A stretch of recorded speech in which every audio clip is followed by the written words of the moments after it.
马上又要过年了，视频开始之前啊，先祝大家新年快乐，事事如意。既然是过年啊，咱们杂谈自然也要再来讲讲我们的中国角色。所以本期的主人公啊是谁，我已经没有必要再卖什么关子了。不过我相信啊，还是有很多新人朋友啊对这个几十年的招牌人物啊都有所耳闻。大家在目前街霸6的游玩生涯里，或许也体验过了这个角色，是不是觉得他同样作为 S tier 的一员，却要比其他一剑获胜的角色要难上一点点呢？实不相瞒啊，但目前街霸6中的春丽啊，基本上是属于目前全系列当中最好上手的一座了。秉持着能让大家听到一个好故事的前提下，也能学到干货知识，所以咱们这一次的杂谈后半部分还有对新人非常有用的教学内容，一定要看到最后。长视频制作不易啊，希望各位好哥哥好姐姐们啊，千万不要吝啬你手中的硬币啊，帮忙再点一个小小的赞吧。那就让我们来看一看啊，春丽在以往的作品里面难度啊究竟是有多高。从5代入坑的好兄弟，可能对春丽的招式啊了解应该是方向蓄力和搓招指令的结合，但在此之前啊，春丽的招式呢是由方向蓄力和百裂刷剑组成的。从最开始的2代啊，一直延续到了4代，个别延伸作品啊或多或少呢有部分的简化。只聊街霸正作啊，春丽就凭借一招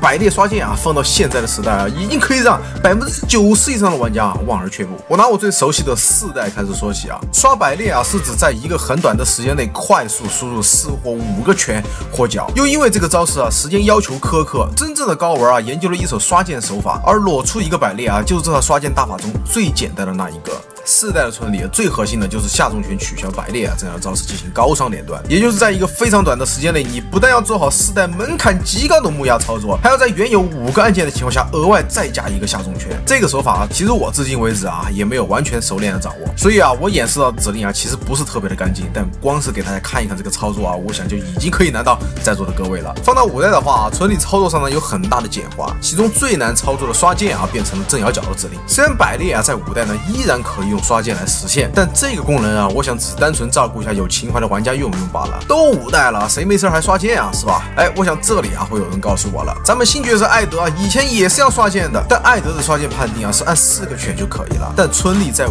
代还是要按5个脚啊才能实现的哦。所以单看刷剑百裂的话，操作其实没有降低多少，因为刷剑少1个键或多1个键啊，难度都相差甚远。另外啊，还有一个4代、5代都需要具备的东西啊，或许呢4代的之前作品呢也是有的，但这个技巧也会劝退无数喜欢春丽的玩家们，那就是极限蓄力了。5代春丽的中拳下中脚啊，其 28K 啊已经是非常简单的一环了，但如果啊我们把 28K 的指令换成 46P 的话，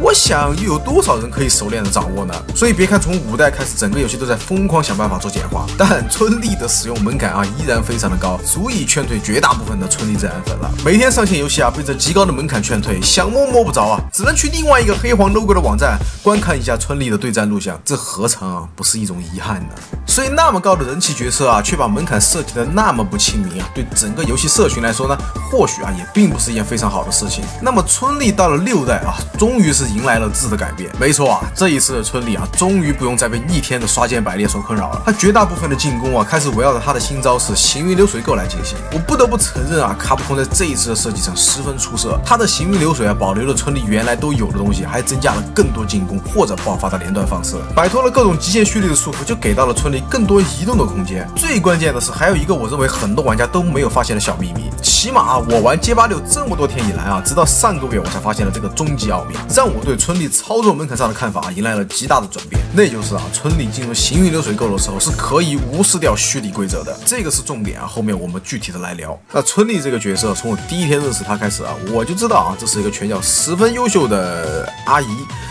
得益于6代的设计，简化了他的操作门槛之后呢，你或许大部分的时间里面都能感受到这个阿姨那该死的性能魅力。就比如说目前非常无脑的轻拳、中拳连戳啊，抢招你可以这么用，压制你也可以这么用。对手啊要是没把握好的话，就会被你轻拳摸康，然后你就可以取消进行连段了。以前的春丽啊，百裂脚想要变得安全，你需要花费资源啊才可以不被缺反，而现在重版本和欧弟的百裂啊，背防仅仅是-3，而且对手在虚损的情况下，你可以有效的利用这一招来磨血，是个超级好用的招。而且我相信大家每一天的排位里一定会被不少的啃的下中脚给戳爆了。同样，我春丽的下中脚啊，几乎和啃的性能啊是一样的，这一点啊非常的恐怖。而且春丽下中脚的动作啊，有种脑袋都要埋地上的视觉感官，让他的下中脚啊有些时候感觉比啃的还要恐怖。而且我们来看一组严谨的数据啊，春丽在使用4MP 或6MP 的时候，身体会向前倾，并且打击框离背击框啊都有一定的距离。等你插合摸到对手的时候，甚至还能进行确认。在你上了大师之前啊，几乎是一个无限机会，但是对手又很难达到你插盒的成绩。什么重拳确认打后续，重脚远距离对空打爆发，这些都还只是春丽的冰山一角。而且这些都绕不开春丽的最强形态行云流水够了。还是为了萌新玩家快速过一遍效果，进钩之后的春丽有6种不同的变化：轻拳可以摸乱动，轻脚接后续，中拳能过波，中脚能插盒，重拳打中乱，重脚冲上天。这里每一个形态变化其实都需要不少的篇幅来做详解，为了时长不多做赘述。关键就在于春丽的行云流水够可以无视蓄力的规则，而这个无视蓄力规则的形态基本上就是极大的优化了玩家的操作难度。在我知道这件事之前我一直以为进钩之后必须要第一时间蓄力才能接到后续的招式，所以春丽真的就像我说的那么好上手了吗？其实如果我们拿街霸整个系列来说的话，确实我认为街霸6的春丽是自诞生以来最好上手的一次了，因为它无论是力回还是操作又或者是爆发来说，完全能排在象形表的最上方。但主要的问题还是春丽的资源管理要比什么肯鲁克这些略显枯燥乏味的角色要更难掌握一些。很多没有接触过格斗游戏的玩家们就会因为盲目的使用资源，让自己经常陷入虚损的状态，导致自己2下资源用完之后就只有等死了。还有一个非常难以克服的问题虽然春丽5MK 的对攻效果也十分不错，但是对待一些使用摇杆或者出十字键以外的手柄玩家来说，在一些来不及使用5MK 的对攻情况下，你最优的办法就是用2K 来做对空。既然已经到了这么危险的情况了，你用摇杆真的能精准快速的2K 对空吗？我知道现在大家打街霸设备群体其实都划分的蛮多的，但我为什么又来到设备上面因为我作为一个忠实的春丽 BOT 真爱粉，9年摇杆老油子，我十分想把它作为我的正切。可即使我领悟了资源管理的最佳方式，但我不知道为什么设计师要搞这一种下脚的指令。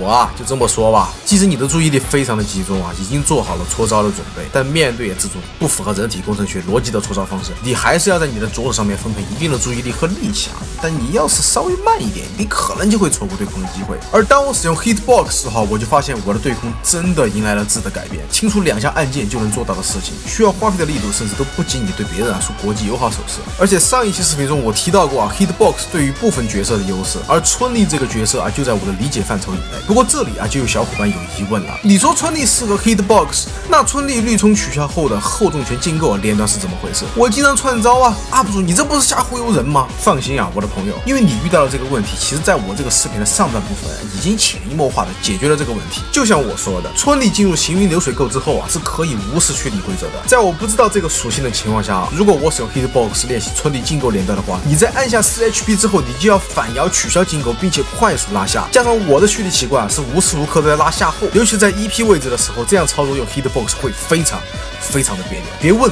问就是我的无名指跟残废的一样。但大家清楚理解到了这项规则过后其实你4 HP 之后只需要后摇取消之后你就能释放你的无名指了。派生轻脚之后可以直接按28K 就可以做到了。如果你还是不信这个操作优化对你来说有多大帮助的话，我十分建议大家现在就用自己的 Hitbox 或者键盘试一试。我再补充一下，春丽的4 HP 的取消框其实挺久的，可以不用按得那么着急，因为你按急了也容易串成别的招式。接下来的时间你只需要稍微适应一下这个最常用的连段过后呢，你就可以熟练的掌握春丽基本的要领了。加上 Hitbox下的指令优势，你的对空也会变得非常的稳健，不用担心慌的时候摇杆戳不出对空指令了。不过我知道还是会有人站出来告诉我，菜就多练，输不起就别玩。对于这样的看法，我十分理解对于 anti Hitbox 的玩家们。但大家看过我直播的时候应该知道，我是真的在练习 Hitbox 春丽，并且是想把它练好。为什么我会拿这么多篇幅去聊这个 Hitbox 外设相关的内容？是因为我真的体会到了这些角色换设备之后得到的改变和提升。而且不只是春丽适合 Hitbox， 一开始我最初的目标呢还是鲁克，当然其他角色像 JP 这种也十分契合 Hitbox 后面呢